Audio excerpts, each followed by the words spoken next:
Sugatan ng isang 15 anyos na lalaki matapos hatawin ng pitsikorno o yun hong isang uri ng knuckle weapon sa gitna ng pag-awat nito sa pambubuli ng isang menor de edad. Yan at ang iba pang mga rumarapidong balita mula sa probinsya, hatid ng iba't ibang istasyon sa ilalim ng MBC Media Group.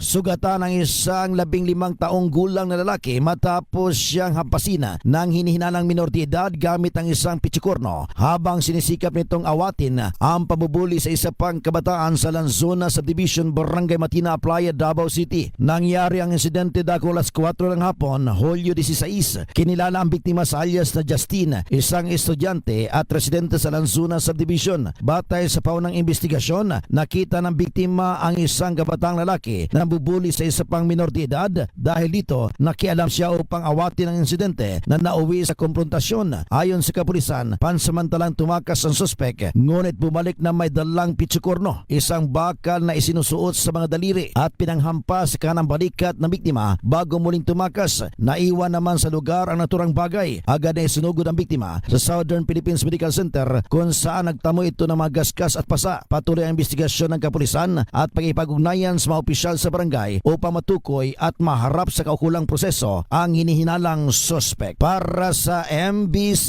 TV Network News, ito si June Suter.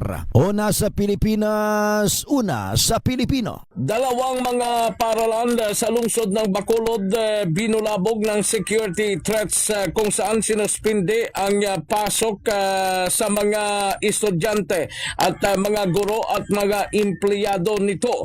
Ayon kay Bacolod City Police Office Director Police Colonel Eugene Ribadomia, isang bala ng anon caliber at isang sulat ang nakuha sa University of Negros Occidental Recolito Senior High School building, habang tawag naman ang natanggap ng University of St. Lasal na nagbabanta.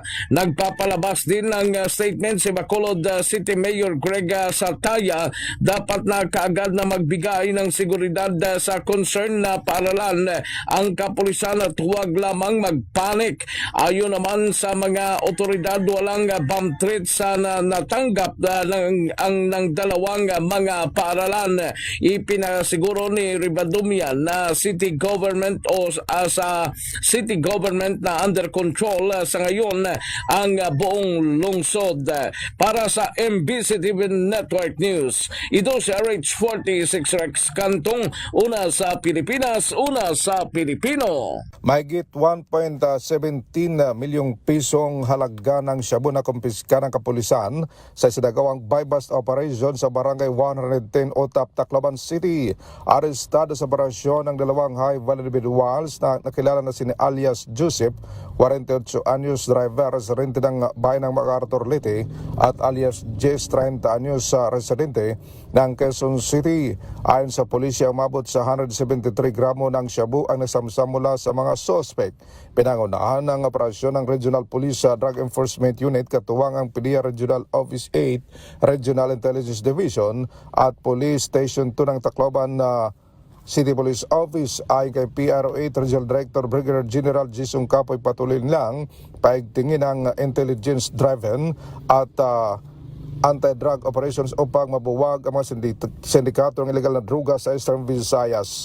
Sa kasalukuyan, nasa kustodiya ng pulisya ang mga suspect habang inihanda na ang kaso laban sa pagbibenta at posisyon ng illegal na droga. Para sa MBC Network News, ito si R32 Jimmy Angay-Angay para sa DZRH, una sa Pilipinas, una sa Pilipino. Nasa kote ng PNP ang isang street-level individual drug personality na 29 anyos construction workers na residente ng Barangay San Miguel, Calasiao, Pangasinan matapos makumpiska rito ang illegal na droga. Batay sa ulat ni Calasiao si Chief of Police Lieutenant Colonel Daryl Nivado, alas 12:20 ng madaling araw nagkasa ng bypass operation ng kanyang mga tauhan sa Drug Enforcement Unit kung saan isang nagpanggap na buyer at binentahan ng suspect ng 3 plastic sachet na naglalaman ng hinihingi hinihinalang shabu na tumitimbang ng 5.38 grams na may street drug price na 36,584 pesos kapalit ng marked money, kaya agad siyang inaresto. Nabawi sa suspek ang marked money ginamit sa operasyon. Kaso ng paglabag sa Republic Act 9165, Comprehensive Dangerous Drug Act of 2002 ang kinakaharap ngayon ng akusado na nasa kustodiya ng Calasiao Police Station. Mula sa Action Radio Pangasinan para sa MBC TV Network News, ito si Freddy Pajardo, Aris 38, una sa Pilipinas, una sa Pilipino. Dalawang hinina lang magnanakaw ang naaresto ng Zambales Police matapos umanong pagnakawan ang isang cell site sa barangay Maloma, San Felipe, Zambales. Nabawi mula sa mga sospek ang mga ninakaw na kagamitan isang kalibre 38 na baril at isang improvised shotgun. Naharap sila sa kasong robbery at paglabag sa Comprehensive Firearms and Ammunition Regulation Act. Samantala, 6 na hinina lang sangkot naman sa illegal na droga ang naaresto sa magkakahiwalay na operasyon ng Bataan Police. Sa loob lamang ito ng 24 na oras sa mga bayan ng Maribeles, Orion, Pilar at Balanga City. Nasamsam naman sa mga operasyon ang mahigit 131,000 pesos na halaga ng hininalang shabu sa isinigawang bypass at anti-illegal drug operation ng Bataan Provincial Drug Enforcement Unit. Katuang ang mga lokal na himpilan ng pulisya. Maharap ang 6 na suspect sa kasong paglabag sa Republic Act 9165 o ang Comprehensive Dangerous Drug Act of 2002. Ayon sa pulisya, bahagi ang mga operasyon ng pinaigting na kampanya laban sa illegal na droga sa lalawigan. Para sa MBC TV Network News, RS37, Danny Kubilang, una sa Pilipinas, una sa Pilipino.